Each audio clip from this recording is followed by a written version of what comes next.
Government ఉన్నదా కొట్టిల్లా Congress government కొడతాను ఏ అధికారంలో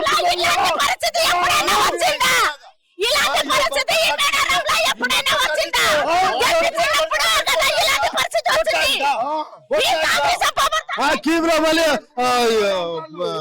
నీవాలట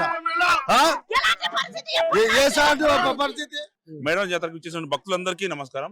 ఈ రోజు ఆసియా ఖండంలోనే అందరూ మనం మొక్కుతున్నామని దానికి కారణం మన మొక్కులు మన కోరికలన్నీ తీరుస్తుంది కాబట్టి దేవతను మనం అందరం ఏం చేస్తున్నాం, ఈరోజు ప్రేయర్ చేస్తున్నాం అంటే ప్రార్థిస్తున్నాం. దానికి మూల కారణం ఏంటిది అంటే మనం కోరుకునే కోరికలు ఈ తల్లి సమ్మక్క సారలమ్మ తల్లి, పవిత్రాజు తల్లి, గోవిందరాజు తల్లి మనల్ని ఆశీర్వదిస్తుంది. అంటే ఆశీర్వాదాలు కోరిక మేరకు ఎంత కష్టమైనా నష్టమైనా ఇలాంటి ముసలైనా ఎవరైనా మనకి రాగలుగుతున్నాం. దానికి ప్రధాన కారణం మన ఆశయాలను సాధించుకోవడం కోసమే, మన కోరికలు సాధించుకోవడం కోసమే, మన మొక్కులు సాధించుకోవడం కోసం. ఇక్కడ ప్రధాన సమస్యలు ఏంటిదంటే ట్రాఫిక్ సమస్య. ఫస్ట్ ట్రాఫిక్ సమస్య. రెండో సమస్య ఏంటంటే ఒక సిస్టమేటిక్ లేబర్. మూడో సమస్య ఏంటంటే పోలీసు. నాలుగో సమస్య ఏంటంటే మన వైద్య శాఖ. అంటే వైద్యం మీన్స్ ఏంటిదంటే ఆరోగ్య శాఖ. నెక్స్ట్ ఏంటంటే వాటర్ గిజగిజ నువ్వేమన్నా ఎన్ని సదుపాయాలు పెట్టు వాటర్ లేదు. నెక్స్ట్ ఇంకోటి అంటే ఈ ఆటోలు తిరగడం, ఈ విఐపి 4 సార్లు 10 సార్లు 20 సార్లు తిరగడం. At the same time Seethakka గారు కూడా ఫస్ట్ అనౌన్స్ చేయాలి. వాస్తవంగా ఏంటంటే రేపు మొక్కులు చెల్లించాలి. ఇప్పటి వరకు కూడా అసలు యాక్చువల్ రేపు అసలు